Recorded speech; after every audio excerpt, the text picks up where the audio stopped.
आमतौर पर कहते हैं कि एक क्राइम रिपोर्टर और पुलिस अफसर के बीच कभी बनती नहीं है।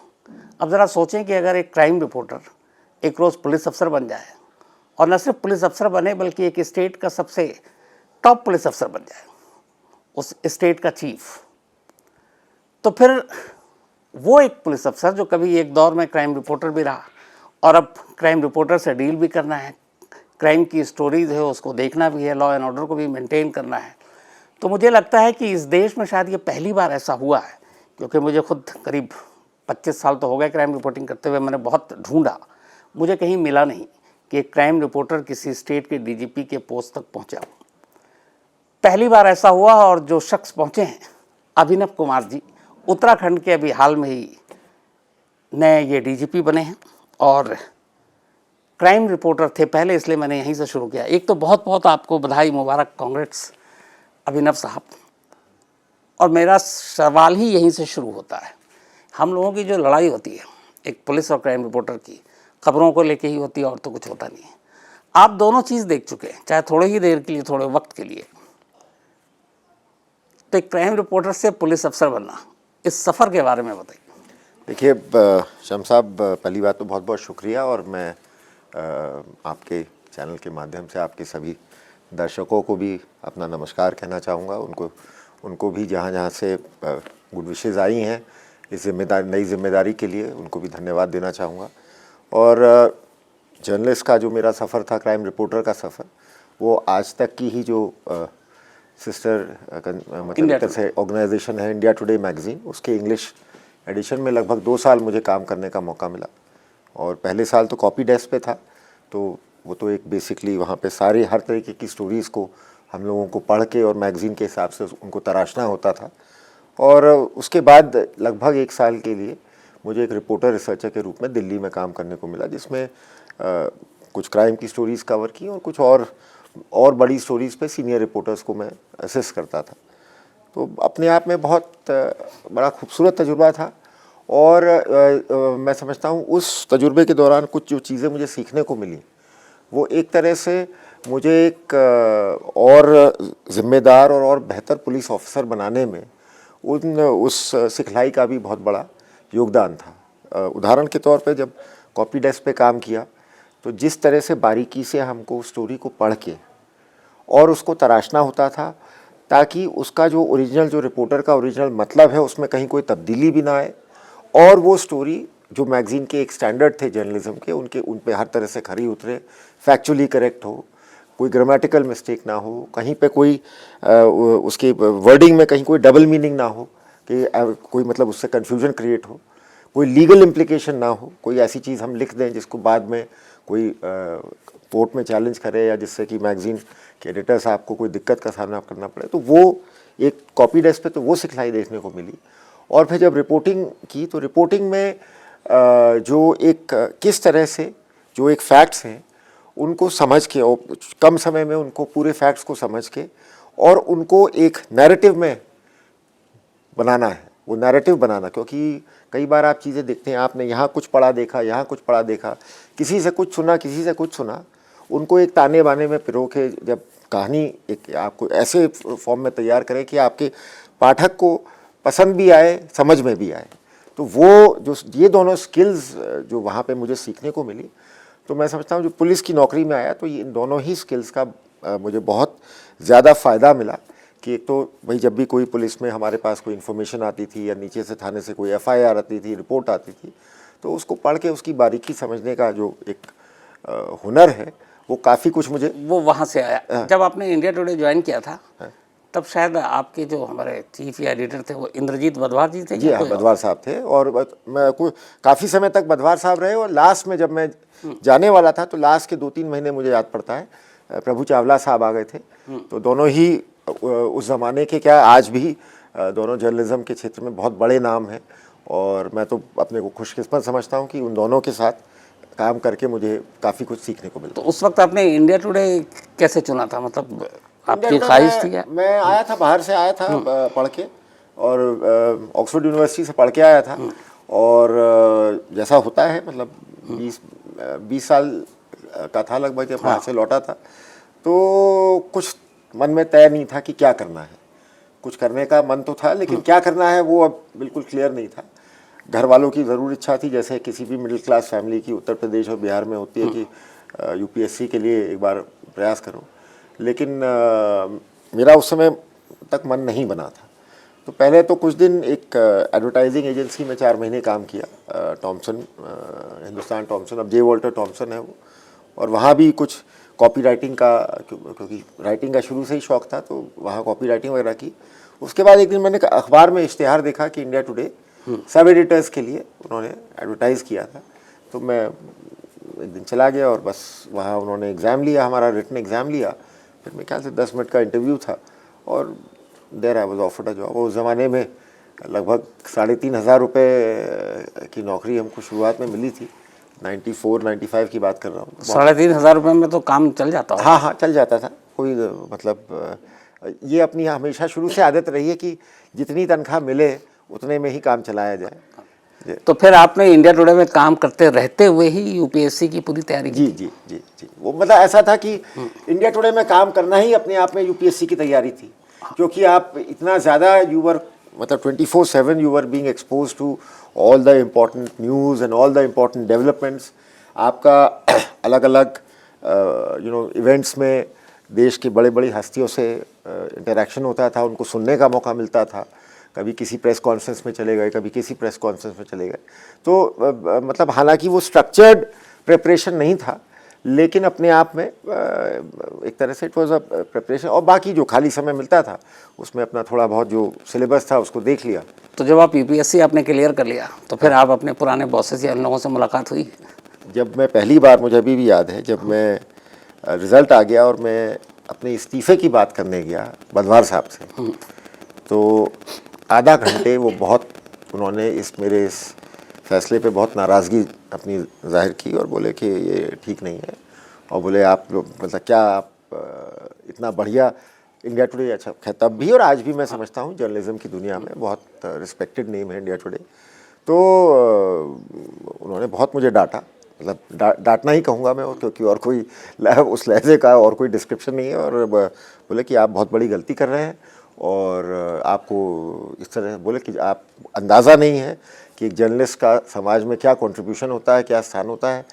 फिर मैंने उनसे कहा, मैंने कहा साहब देखिए, ऐसा जर्नलिज़म का जो लिखने पढ़ने का शौक़ है, मुझे लगता है कि मैं चाहे किसी भी नौकरी में रहूं, मैं उसको साइड बाय साइड करता रहूँगा, लेकिन अब चूँकि घर वालों की भी इच्छा है और अब पहले ही अटैम्प्ट में सिलेक्शन हो गया है, तो मुझे लगता है कि मुझे इस अपॉर्चुनिटी को एक बार देखना तो चाहिए, कि ट्राई करके देखते हैं सर। मैंने कहा सर अगर नहीं वहाँ हम चल पाए या वहाँ हमें नहीं समझ में आया, तो आप वापस आके फिर से आपसे गुजारिश कर लेंगे कि हमें फिर से एक बार जर्नलिस्ट बनने का मौका दीजिए। और लेकिन अभी मुझे तो फिर वो मान गए? फिर वो मान गए थे, और फिर उन्होंने बड़ी मतलब दुआएं देखी और बड़ा अच्छे से। और मैं ये भी कहना चाहूँगा कि समय समय पे जो उस समय के मेरे सीनियर्स थे इंडिया टुडे के, वो आजकल उनमें से कई लोग तो अब बड़े बड़े चैनल्स और न्यूज़पेपर्स के एडिटर्स हैं, सबके नाम मैं यहाँ नहीं लेना चाहूँगा, लेकिन वहाँ जो उन लोगों से भी जो एक प्रोफेशनल रिलेशनशिप बना, तो वो सब भी लगातार टच में रहे, और मतलब उनसे लगातार इंटरेक्शन से मुझे कुछ ना कुछ सीखने को ही मिला। तो इसके बाद जब आप इस्तीफा देकर निकलते हैं, तो आपका होम कैडर शायद यूपी था उस वक्त? जी। उत्तराखंड का जन्म तो हुआ नहीं था? उत्तराखंड मैं 96 बैच का हूँ, तो उत्तराखंड तो नवंबर 2000 में बना, तो लगभग 4.25 साल हमारे नौकरी में आने के बाद राज्य का गठन हुआ। तो अभिनव साहब, आप रहने वाले बरेली के, आपको होम कैडर मिला यूपी, लेकिन आपकी स्कूलिंग हुई देहरादून से, आपकी फिर पहली सर्विस ट्रेनिंग के बाद भी देहरादून, और फिर आप पूरे उत्तराखंड में ही रहे, और उसके बाद आज आप उसी उत्तराखंड के सबसे टॉप बॉस पुलिस के आप बने। ये सारी चीज़ें आपके करियर में एक साथ हो गई। अब मैं आता हूँ एक जर्नलिस्ट के बाद, एक क्राइम रिपोर्टर के बाद एक पुलिस अफसर से बात करता हूँ। जब आप अभी आपने उत्तराखंड की पूरी कमान संभाली है, ऐसी 3 चीज़ क्या थी जब आपको लगा कि जब ये सारी चीज़ें मेरे हाथ में है, तो ऐसी 3 चैलेंजेस क्या हैं देवभूमि या उत्तराखंड को लेकर, जिसमें लगता है कि आपको काम करने की ज़रूरत है? देखिए, पुलिसिंग एक तरह से बड़ा यूनिक प्रोफेशन इसलिए है कि यहाँ समाज में बदलाव आने के साथ साथ नई नई चुनौतियाँ तो आती रहती हैं, जो कि मैं समझता हूँ हर प्रोफेशन में आती हैं, लेकिन पुरानी चुनौतियाँ भी बरकरार रहती हैं हमारे प्रोफेशन में। तो जो बेसिक हमारी चैलेंज है of prevention and detection of crime and maintenance of law and order, वो बेसिक जिम्मेदारी तो रहती है, लेकिन क्राइम के क्षेत्र में भी और जो सोशल और या टेक्नोलॉजिकल डेवलपमेंट्स होते हैं उनकी वजह से हमें नई चुनौतियों का भी सामना करना पड़ता है। तो नई चुनौतियों में मैं कहूँगा जो हमारे सामने इस समय सबसे बड़ी चुनौती है वो है साइबर क्राइम, और विशेष रूप से अब ये जो AI और डीप फेक के सहारे जो साइबर क्राइम हो रहा है, जो महिलाओं के साथ उनका हैरासमेंट हो रहा है, ये मुझे लगता है कि ये आने वाले समय में उत्तराखंड पुलिस के लिए नहीं, पूरे देश भर की पुलिस के लिए और हमारे समाज के लिए बहुत बड़ा चैलेंज होकर उभरने वाले हैं। तो इसमें सिर्फ पुलिस को ही नहीं, बाकी और इंस्टीट्यूशंस को भी मुझे लगता है प्रोएक्टिव होकर काम करना पड़ेगा। एक proper regulatory structure, legal structure, हमें नया लीगल फ्रेमवर्क क्रिएट करना होगा कि how to regulate AI, how to regulate deep fake, how to regulate cyber crime. और साइबर क्राइम के क्षेत्र में हमको जो हमारा अभी मौजूदा पुलिस बल है, अगर आप देखेंगे तो हमारा basically policing so far has been we have considered it a very labour intensive profession कि भाई ठीक है, आपने 10वीं पास 12वीं पास कांस्टेबल ले लिए जो कि फिज़िकली मजबूत हैं, उनको आपने थोड़ी बहुत ट्रेनिंग दे दी, वर्दी पहना दी और उनको खड़ा कर दिया। लेकिन मुझे लगता है कि आने वाले समय में इस प्रकार का पुलिस कांस्टेबल जो समाज की बदलती हुई दिक्कतें हैं उनको मीट आउट नहीं कर पाएगा। तो they will be a need to totally change both the educational profile and background as well as the training right down to the constable level. हम सिर्फ ये सोचें कि ठीक है, हमारा कांस्टेबल तो सड़क पे इस प्रकार की पेट्रोलिंग और पिकेट ड्यूटी और सिर्फ फिजिकली डिमांडिंग टास्क करता रहेगा और सब इंस्पेक्टर और इंस्पेक्टर हमारे साइबर क्राइम या इस तरीके की टेक्नोलॉजिकल जो चैलेंजेस हैं उनसे निपट लेंगे, तो वो मेरे ख्याल से आपने जो कहा साइबर क्राइम, जैसे अब पुलिसिंग पूरी चेंज हो गई है, टेक्नोलॉजी और ये साइबर, क्योंकि अब क्राइम बदल चुका है, क्राइम का तरीका बदल चुका है। लेकिन मैं सिर्फ उत्तराखंड की बात नहीं करूँगा, मैं जितने भी स्टेट के अलग अलग पुलिस अफसर से बात करता हूँ तो वो साइबर क्राइम ज़रूर नाम लेते हैं और कहते हैं ये सबसे बड़ा चैलेंज है, ख़तरा है। लेकिन साइबर क्राइम से निपटने के लिए हमारी इंडियन पुलिसिंग के पास क्या वो सारी तकनीक, टेक्नोलॉजी, उस तरह के लोग, उस तरह के एक्सपर्ट्स हैं? क्योंकि ये सबसे बड़ी दिक्कत ये है कि हम बातें तो करते हैं लेकिन वैसे एक्सपर्ट्स ही नहीं है। अब अगर सपोज फ़ोन या इस तरह की चीज़ें ही हों, क्योंकि सारा वैसी से हो रहा, लेकिन आप एक काम जो आपने जैसे कहा कि अब सिर्फ डंडा दे के, कतकाठी देख के काम नहीं हो सकता है, तो वहाँ पे आपको लगता है कि हाँ ये सबसे बड़ा एक देखिए इसमें कमी है? इसमें एक तो ये है कि मुझे लगता है कि हमें पूरी पुलिस फोर्स को कुछ ना कुछ बेसिक ट्रेनिंग देनी पड़ेगी। तो ये तो हो गया रीट्रेनिंग या रीओरिएंटेशन का काम जो कि सभी पुलिसकर्मियों पे लागू होगा। दूसरा मुझे लगता है कि साथ साथ हम इस पे काम कर रहे हैं और होपफुली स्टेट गवर्नमेंट से हम इस बारे में जल्दी एक फॉर्मल प्रपोजल ले जाके रिक्वेस्ट करेंगे, जिसमें कि मेरा अपना विज़न है कि इवेंचुअली हमें हर थाने में कम से कम 2-3 साइबर फोरेंसिक्स और साइबर इन्वेस्टिगेशन के एक्सपर्ट्स जो कि IT के हाईली क्वालिफाइड पर्सनल हों, उनकी हमें पोस्ट क्रिएट करके राइट अप टू थाना लेवल हमको उन्हें रखना होगा। अब इससे काम नहीं चलेगा कि स्टेट में या ज़िले में एक हमने साइबर यूनिट खोल दिया, स्पेशलाइज यूनिट, और वो सारा, बिकॉज द वॉल्यूम अब जितना आ रहा है, जैसे मैं आपको लास्ट ईयर का ये आंकड़ा बताऊं उत्तराखंड का, last year we had almost 15,000 complaints of cyber crime and we had total IPC registration of about 15,000. तो अगर मैं ये सारे साइबर क्राइम रजिस्टर करता हूँ तो ओवरनाइट मेरा क्राइम रजिस्ट्रेशन डबल हो जाता है। तो I simply don't have the resources to investigate cases in such a suddenly increase volume. तो हमें इसके लिए जैसा मैंने बताया कि जो एग्जिस्टिंग मैन पावर है उसको भी रीट्रेन करना है, और जो इसके लिए हमें अलग से एक्सपर्टीज़ भी डेवलप करनी होगी, and not just at the state level या district level, but I think it will have to go down right to the thana level. एक चीज़ दिक्कत आती है कि ऐसे प्रपोजल, और मालूम है कि ये नया चैलेंजेस है, लेकिन फिर जो रिसोर्स की डिमांड होती है इस तरह से, जैसे होना चाहिए हर पुलिस स्टेशन में, लेकिन फिर वो चीज़ें मिलती नहीं ऊपर गवर्नमेंट के लेवल पे। तो ऐसे प्रपोजल आप लोगों ने कम से कम उत्तराखंड के लिए, क्योंकि उत्तराखंड अभी हाल में NCRB की भी मैं डेटा देख रहा था, कम से कम 2 चीज़ों में बहुत तेज़ी से यहाँ पे एक जो चिंता की चीज़ है, एक साइबर क्राइम है, बहुत तेज़ी से उत्तराखंड में हो रहा है, एक ड्रग्स का मामला है, लेकिन ड्रग्स पे बाद में आऊँगा, मैं सिर्फ पहले साइबर पे। तो क्या गवर्नमेंट के पास ये प्रपोजल और गवर्नमेंट ने कहा कि हाँ ऐसी चीज़ें हम देखिए मैं वैसे बता दूं, मतलब आई थिंक अगर आप देखेंगे पिछले 8-10 साल में ख़ास तौर से, और जब से सेंट्रल लेवल पे प्राइम मिनिस्टर साहब ने 2014 में स्मार्ट पुलिसिंग का पहली बार कॉन्सेप्ट हमको दिया था डीजीज आईजीज कॉन्फ्रेंस में, और उसके बाद मैं अपने स्टेट में कहना चाहूँगा जो हमारे करंट चीफ मिनिस्टर साहब हैं उन्होंने जो अपनी प्रायोरिटीज़ रखी हैं, तो उसमें modernisation of police forces is a very very important priority for him. और लगातार मैं चूँकि इससे पहले इस असाइनमेंट से पहले लगभग 2.5 साल मैंने मुख्यमंत्री कार्यालय में भी काम किया, तो उस दौरान काफ़ी क्लोजली उनकी प्रायोरिटीज़ और उनका वर्किंग स्टाइल और समझने का, उनका विज़न समझने का मौका मिला। तो आई थिंक ऑन इसमें मुझे नहीं लगता कि अगर हम प्रॉपर डेटा के साथ, प्रॉपर एक एनालिसिस के साथ हम रिक्वायरमेंट अपना प्रोजेक्ट करेंगे तो हमें उसमें मतलब स्टेट गवर्नमेंट से मुझे लगता है पूरा सपोर्ट मिलेगा। होता क्या है कि कई बार हम ही लोग जो प्रस्ताव रखते हैं उसका ठीक से जस्टिफिकेशन उसके साथ नहीं रखते हैं, या हमारे दिमाग में तो जस्टिफिकेशन है but somehow we are not able to communicate और कन्विंस द पॉलिटिकल लीडरशिप और the senior bureaucrats in the home department and finance department कि भाई ये हमें इस वजह से ज़रूरत है।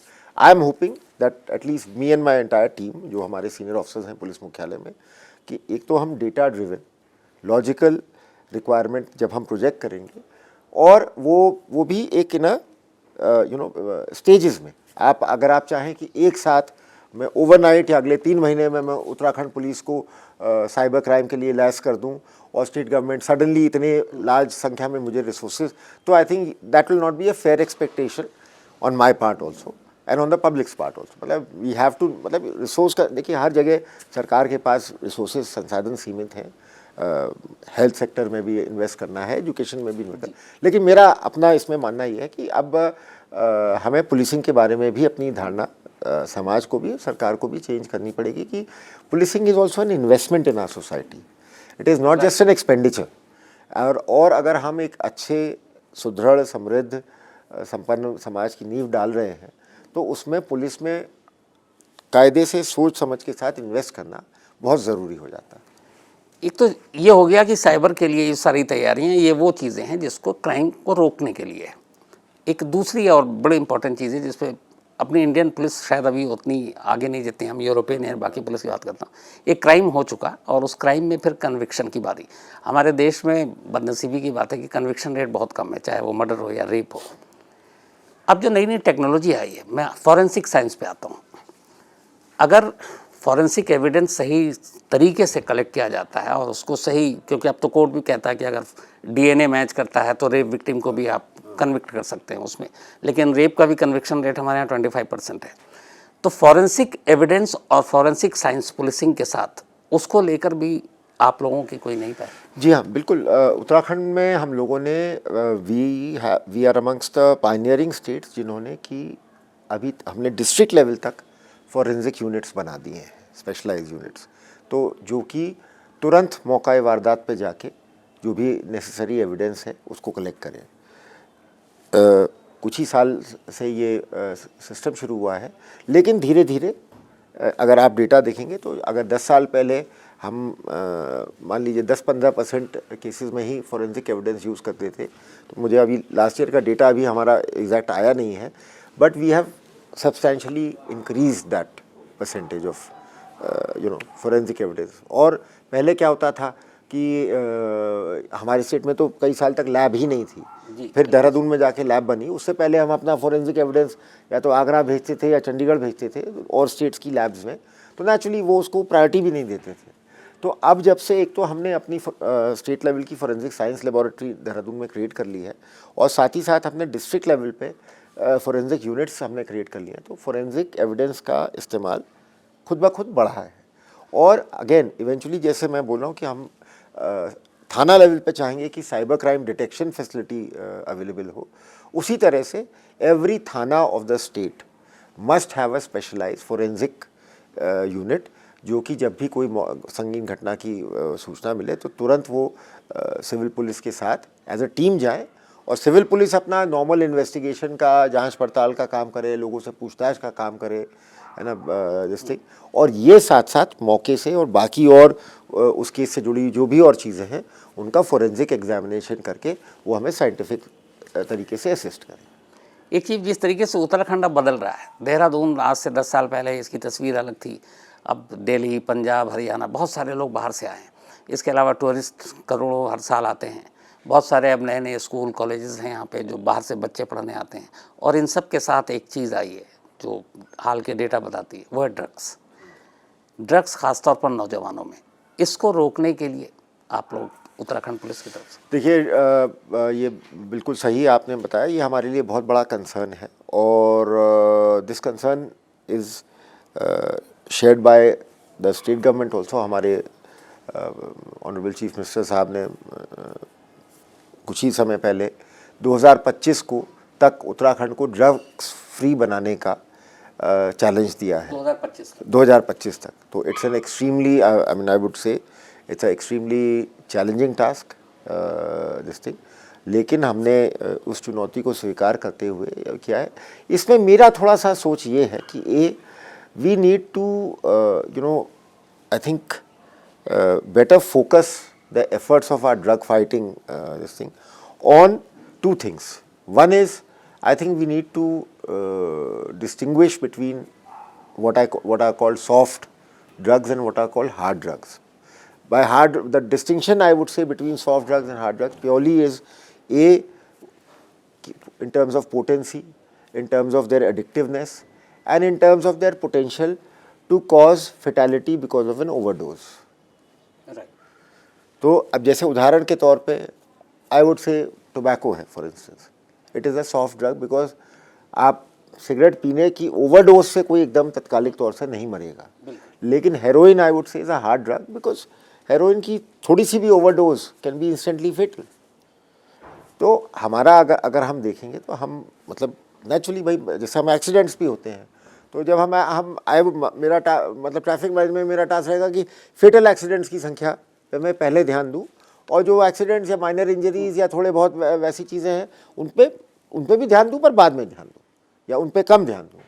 तो इसी तरह से ड्रग पॉलिसी मुझे लगता है ड्रग से रिलेटेड लॉ इन्फोर्समेंट में, क्योंकि अब ये इतना व्यापक रूप से फैल गया है कि अगर हम हर चीज़ को बराबर रूप से तवज्जो देंगे तो हम किसी चीज़ को तवज्जो नहीं दे पाएंगे।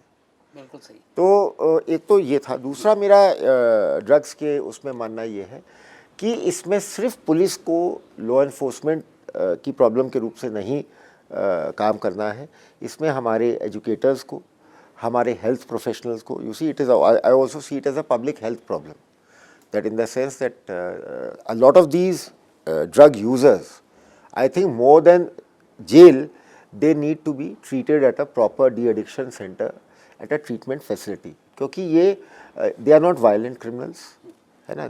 कोई ठीक है, उनके जीवन में कुछ कष्ट है या कुछ बेवकूफ़ी या कुछ कमज़ोरी है उनकी मानसिक रूप से कि वो उसका सेवन कर रहे हैं, तो वैसे उनको हम अगर as hard core criminals treat करके जेलों में भर देंगे तो पहली बात तो ये कि हमारी जेलों में इतनी जगह नहीं है, प्रैक्टिकल बात ये है। और दूसरी चीज़ ये कि आई थिंक ये उस समस्या का सही सल्यूशन भी नहीं है। तो इस प्रकार के जो यूज़र्स हैं या जिनको कोई इस तरीके, उनके लिए तो हमें we have to not just policing से उनको काउंटर करना है, बल्कि हमें एक पूरा इकोसिस्टम डेवलप करना पड़ेगा of treatment centres, de addiction centres, their rehabilitation, their reintegration into society, some training, skills training program for rehabilitated or recovered drug addicts. तो उनके लिए तो हमें इस तरह से काम करना होगा। आपने जेल का जिक्र किया, सॉरी, आपने अभी जेल का जिक्र किया कि वैसी जगह नहीं है। आजकल अभी नया ट्रेंड चला है कि ज़्यादातर जो क्राइम है वो जेल से ही हो रहे हैं। बड़े बड़े गैंगस्टर जेल में ही बैठे हुए हैं। कई बार ऐसा हुआ जब दिल्ली, हरियाणा, पंजाब में कुछ ऐसी चीज़ें आई तो फिर उत्तराखंड पुलिस से कांटेक्ट किया गया। तो आपको लगता है कि जेल पुलिसिंग के साथ, आप तो क्रिमिनल को पकड़ते हैं और जेल भेज देते हैं, अब जेल का कंट्रोल आपके हाथ में नहीं है, लेकिन आपको लगता है कि नहीं अगर जेल को भी दुरुस्त किया जाए तो बहुत सारी चीज़ें की नहीं, बहुत पड़ेगा। और इसमें मतलब इस चीज़ को लेके स्टेट गवर्नमेंट भी बहुत सेंसिटिव है। अभी कुछ ही दिन पहले जब मैं हमारे स्टेट के चीफ सेक्रेटरी साहब से बात कर रहा था पुलिसिंग प्रायोरिटीज़ के बारे में, तो उन्होंने भी इस चीज़ को बड़ा स्ट्रेस किया कि भाई आप जेल प्रशासन के साथ पुलिस को अपना कोऑर्डिनेशन। आपकी अपनी राय क्या, जेल को कैसे सुधारा जा सकता देखिए, है? मेरा मानना है कि पहली बात तो ये कि जेल्स में भी ना जो जेल का स्टाफ है, हमें सबसे पहले उसको स्ट्रेंथन करने की, उसको मोटिवेट करने की ज़रूरत है। काफ़ी कुछ समस्या जेलों में इसलिए पैदा होती है कि जेल के स्टाफ को चाहे तो ये पैसे से ख़रीद लेते हैं हार्डकोर क्रिमिनल्स, या जो कि और ज़्यादा सीरियस बात है, उनको डरा धमका के कि किसी के उनको या उनके परिवार को जान माल की धमकी देके ये जेल स्टाफ को काबू में कर लेते हो, फिर आराम से अपना नेटवर्क चलाते हैं। तो हमें दोनों ही चीज़ों पे काम करना है। हमें जेल स्टाफ को सफिशेंटली स्ट्रेंथन करना है in terms of numbers and training, और साथ ही साथ उनके मन में ये विश्वास, पूरा विश्वास जगाना है कि जेल के अंदर कोई भी अपराधी आपका या आपके परिवार का बाल भी बाका हम नहीं करने देंगे। मतलब तो ये कॉन्फिडेंस। कई सीनियर पुलिस अफसरों ने एक सुझाव दिया था कि जो जेल है, जेल के अंदर जो पुलिसिंग है ना, 50% पुलिसिंग स्टाफ होनी चाहिए पुलिस की। उससे क्या होगा कि थोड़ा सा कुछ सुधार होगा। अभी तक तो पुलिस वाले सिर्फ क्रिमिनल को पकड़ते हैं, अदालत जेल भेज देती है, और वहाँ के जो स्टाफ है वो पुलिस बैकग्राउंड से नहीं देखिए, वो उसमें मतलब that can be one solution, मैं उससे इनकार नहीं करता। मतलब सिर्फ कोई एक सोल्यूशन नहीं है, इसमें अलग अलग चीज़ें आप कर सकते हैं। आप जेल के इर्द गिर्द पुलिस की निगरानी भी बढ़ा सकते हैं। आप जेलों के अंदर इस तरीके के सिस्टम्स क्रिएट करें, सॉलिटरी कन्फाइनमेंट के, या हाई मतलब सिस्टम तो है। हाँ, अलग अलग सेल में भी रखते हैं, आपका जैमर भी है। लेकिन तमाम जैमर रहते हुए तमाम नहीं, वो मान लिया। देखिए, वो तो ऐसा है ना, ये तो ऐसे ही है कि मैं इसमें मतलब सिर्फ जेल के स्टाफ को दोषी नहीं मानता। मेरा मानना ये है कि उसके लिए एक पूरा ये जो जेल से जो गैंग्स चल रहे हैं, ये इसीलिए चल पा रहे हैं कि एक पूरा एक सिस्टम बन गया है जिसमें कि अनफॉर्चुनेटली सिर्फ जेल का स्टाफ ही नहीं बल्कि क्रिमिनल जस्टिस सिस्टम के और अंग भी इसके लिए जिम्मेदार हैं, है ना। तो वो they also turn a blind eye to so many things. बहुत से मामलों में मतलब you know we tend to take a very liberal view of hardcore criminals. तो वो मतलब हमें कई लेवल पे सख्ती करनी पड़ेगी, तब जाके जेल में ये गैंग्स हम रोक पाएंगे। एक जर्नलिस्ट और पुलिस अफसर दोनों के तौर पर आपसे ये सवाल है, एक नया ट्रेंड चला जो हैदराबाद से शुरू हुआ, फिर यूपी में चल रहा है, एनकाउंटर का। एनकाउंटर में अब पहले ही होता था, आपने देखा होगा कि अगर कोई एनकाउंटर होता तो लोग आवाज़ें उठाते थे, NHRC भी उसके ऊपर बैठी हुई रहती थी, तमाम कोर्ट। आजकल लोग तालियां बजाते हैं, मिठाइयाँ बांटते हैं। तो एनकाउंटर का चलन जिस तरीके से और सोसाइटी जिस तरीके से एक्सेप्ट कर रही है, आपको लगता है ये सही है, एक जर्नलिस्ट और एक पुलिस अफसर दोनों के तौर पर इसका? देखिए, मेरा मानना ये है कि अगर इस तरीके के एनकाउंटर्स को पब्लिक से वाहवाही मिल रही है तो क्रिमिनल जस्टिस सिस्टम से जुड़े हुए हर अंग को, जिसमें सिर्फ पुलिस ही नहीं, हमारी जुडिशरी भी, हमारा प्रिजन एडमिनिस्ट्रेशन भी और हमारा लीगल प्रोफेशन जो है वो भी, ये चार मेन अंश होते हैं क्रिमिनल जस्टिस सिस्टम के। तो इनको भी सोचना पड़ेगा कि हमने ऐसे क्या हालात पैदा किए हैं कि पब्लिक जो है इस प्रकार के एक्शन को जायज़ मान रही है, उसको ताली बजा रही है, और क्यों इसको इतना सपोर्ट मिल रहा है। तो उसमें अगर आप, मैं समझता हूँ उसके कारण स्पष्ट हैं कि हमारा क्रिमिनल जस्टिस सिस्टम जो नॉर्मल सिटीज़न जो देखता है, एक तो समय बहुत लगता है, दूसरा कई लेवल्स पे उसमें मैनिपुलेशन, लोगों का मानना है, पब्लिक का परसेप्शन है, मैं ये नहीं कहता कि 100% सही है, लेकिन पब्लिक का परसेप्शन है कि चाहे वो पुलिस हो, चाहे वो लीगल प्रोफेशन हो, चाहे वो कोर्ट्स हों, उनमें कई बार अनड्यू इन्फ्लुएंस के कारण ये क्रिमिनल्स छूट जाते हैं। ये पैसे के प्रभाव से या अपना भय दिखाकर वो जस्टिस से बच जाते हैं। तो ऐसे में उनका मतलब this is the, I think, जो पब्लिक, मैं समझ पाया हूँ पब्लिक की प्रतिक्रिया कि क्यों इनकाउंटर्स को इस तरह से सपोर्ट मिल रहा है, तो उसके पीछे ये सोच है कि बिकॉज आपका, इसलिए नहीं कि हमारी पब्लिक को कोई शौक़ है इस तरीके के मतलब एक्सट्रीम मेजर्स देखने का अपने टीवी पे या उनको उनके लिए ताली बजाने का, पर मुझे लगता है कि पब्लिक में एक फ्रस्ट्रेशन है, ये फ्रस्ट्रेशन के कारण इस एक्शन को इतना सपोर्ट मिलता है कि जब बिल्कुल हमारा जो सब सिविल सोसाइटी है, सभ्य समाज है, वो इस बात से फ्रस्ट्रेट हो जाता है कि ये जो हार्डकोर क्रिमिनल्स हैं इन पे कोई किसी प्रकार का अंकुश ही नहीं लग पा रहा है नॉर्मल प्रोसेस से, तो उनको लगता है फिर ये एक्सट्रीम मेजर्स लिए जाएंगे और इसलिए फिर वो इन एक्सट्रीम मेजर्स का तहे दिल से सपोर्ट करते हैं। आखिरी सवाल चीफ आपसे ये कि जब आप पुलिस में आए उससे पहले आपने जो 2 साल रिपोर्टिंग की, उसमें क्राइम रिपोर्टिंग की, आपके दौर में कौन कौन से ऐसे इंसिडेंट हुए जो आपको याद है, जो आपने कवर भी किया? देखिए, हम लोग के टाइम में जो 3-4 सबसे फेमस इंसिडेंट्स थे, एक तो वो तंदूर मर्डर केस था, है ना। दूसरा लाजपत नगर में उस समय मई 1996 में बॉम्ब ब्लास्ट हुआ था, वो बड़ा इम्पोर्टेंट केस था। और उसके अलावा एक 2-3 और केसेस बता, चंद्र स्वामी जी का भी केस हुआ था, जैन हवाला डायरीज का केस हुआ था। तो there were many cases which involve different types of personalities and different types of crime. और मैं समझता हूँ चूँकि वो उस समय ना तो सोशल मीडिया था, ना सेलफोन था, स्मार्टफोन्स तो बहुत दूर की बात थे, सेलफोन्स भी नहीं थे। तो हम लोगों ने तो मतलब एसटीडी और मतलब रोटरी फ़ोन्स के ज़माने में हम लोगों ने काम किया। और एक बार जब आप मोटरसाइकिल उठा के इंडिया टुडे के दफ्तर से निकल जाते थे तो उसके बाद 2 घंटे बाद या 3 घंटे बाद आप लौटते थे, तब जाके एडिटर साहब आपसे पूछ पाते थे कि आपने क्या किया है।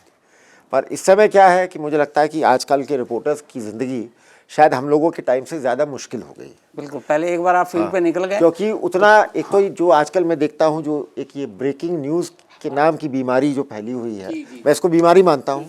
क्योंकि हर 5 मिनट पे, अरे मतलब ठीक है 150 करोड़ का समाज है, लेकिन अब हम हर सेकंड पे ब्रेकिंग न्यूज़ पैदा करें ये संभव नहीं है। तो मुझे लगता है कि काफ़ी कुछ मतलब ये जो कुछ चेंजेस आए, कुछ अच्छे चेंजेस भी आए हैं। मुझे लगता है एक तो ये कि दशिया हम लोग के टाइम में शुरुआत में तो जब हम पढ़ते थे तो एक ही चैनल तक दूरदर्शन ही था, फिर स्टार टीवी आया, और अब तो खैर नॉर्मल मतलब टीवी चैनल्स भी और ओटीटी प्लेटफॉर्म्स और डिजिटल प्लेटफॉर्म्स इतने सारे हो गए। तो एक तो अच्छी बात यह है कि कई अधिक संख्या में आज के युवा लड़के लड़कियों को जर्नलिज्म में अपनी किस्मत आजमाने का मौका मिल रहा है। हम लोग के टाइम में तो it was a very select, it was an elite profession.